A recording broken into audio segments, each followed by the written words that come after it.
Welcome to the workshop. It sounds like an oxymoron, but we are back with a very clean Sea-Gull skeleton watch. And this was on my top 5 recommendations from about a month ago. And before I take this stuff off, I just want to show you that this is the new authentication process for the Sea-Gull brand. And you can see that there's a QR code back here. That's unique to the watch, whereas the QR code on the tag is the model number. And that model for you is 819.338K. First, a bit about skeleton watches in general, because undeniably, if you're into mechanical movements, there's this childlike appeal to having it all out on your wrist. And we usually start the watch collecting journey really liking them. And then afterwards, we get the little smack on the wrist and say, no, spend your money on something else. Skeletons are a bit gauche. But I say that I would agree with that if it comes to like the really high-end pieces. You're talking Piaget, Bulgari, Vacheron Constantin. But I think that there's actually a spot for the cheaper Chinese skeleton. And I particularly really like this one because you can pretty much tell how every part of the movement is working.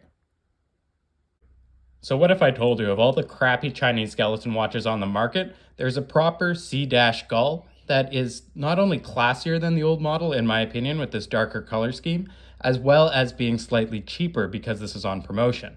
And it has all of those safeguards, those authenticity safeguards that I mentioned before. And quick aside, this is probably old hat to most of you, but Tianjin Sea-Gull is the world's largest manufacturer of mechanical movements. And they have their own brand, which is the Sea-Gull brand. So many watches might carry the Sea-Gull name, and that's because they use the parts, not necessarily coming directly from the factory. Essentially, it is both it's a generic trade name for watches that use the movement, as well as being a brand name for the watch's own label. ST17 is Sea-Gull's workhorse movement, originally based on the architecture of the Miyota 8000 series.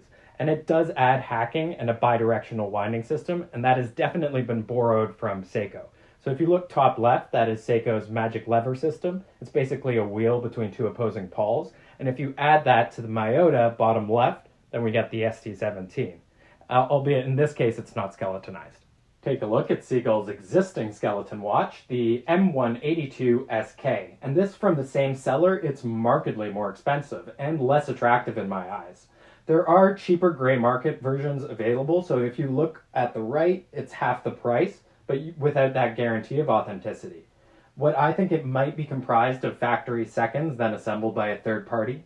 But needless to say, we're going to avoid these issues with the new model. That's a nice segue into financials. The price here reflects the previous AliExpress summer sale, and that translates to just under $110 US. I do suggest waiting for the August sale in order to get the best deal possible. How can I prove that this Ali store is legit vis-a-vis the others? Well, on the right here is an example of buying the seller before the watch. I've screenshotted a Watch You Seek thread detailing Sea-Gull authentication, and the store owner, a man by the name of Kevin K., he's both referenced and does chime in. So these are all good signs. Anyways, I'll leave a link to both in the description. Once I double check the dimensions, the diameter is actually closer to 38.5 millimeters, while the lug to lug is 46.5 millimeters. This watch is 12.5 millimeters thick, and you can see that it fits a standard 20 millimeter strap size. I did test this on the diamond tester, and the front crystal is confirmed to be sapphire. Notice a very subtle dome. Unfortunately, there's no anti-reflective coating, and I'm not technically in the workshop right now, so my lighting is making it a bit worse. And on the back, this crystal is mineral. That's pretty par for the course. I am a fan of this case style. The onion crown and those faux screwed lugs, they lend kind of a steampunk vibe. It's akin to the Chronosys brand or the independent watchmaker Speak Marin. Anyways, strong case accents like these just really help balance out the busyness of having an open dial. Unfortunately, this case is completely polished, and I do understand that this leans to the dressier side. I just think it's such an interesting case. Could have benefited from a little bit of contrast. My only other complaint would be that, the screws, they do look kind of fake. And that's partly because they're all oriented perfectly. The lug tops do have this nicely relieved chamfer, and it does a good job of matching the connection between the bezel and the case back. I even like the little nipple on the crown because it also matches that, as well as, again, reducing that kind of strong look. I mentioned hacking on the ST17, and for the really nerdy amongst you, that lever actually works on the fourth wheel. So that's why you can see the balance wheel is just powering down while the second hand has been completely still. You can even see the keyless works here function as I push that in.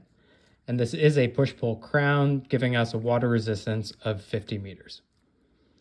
Luminous paint is here on the indices and hands, but it's really nothing to write home about. What I missed in the unboxing was this little red tip second hand. And it's actually a very professional touch. It makes a lot of sense because the hour and minute hands here are painted in a gloss black, and that sets off against the ST17 movement. So in the same way, that red contrasts against the outer ring. But finally, I gotta say, a shout out to Steve over at Escape Wheel Watch Reviews, aka Turd Boggles. There's your escape wheel right there. I'm gonna be so interesting at parties with this watch, and especially now that I have a visual aid to go along with everything. But realistically, what I think this is a great alternative to the 1963 off-brand chronos out there, because you have the Tianjin factory heritage, and along with that, I really think that this is probably the best skeleton that you can buy without feeling like you were a sucker in the long run. But guys, we are close to 500 subscribers. Don't worry, a macro lens is in the works. And please, sir, drop a like if you can spare it. We are just a little cynical watch review channel after all. But thank you for watching, and I will see you next time.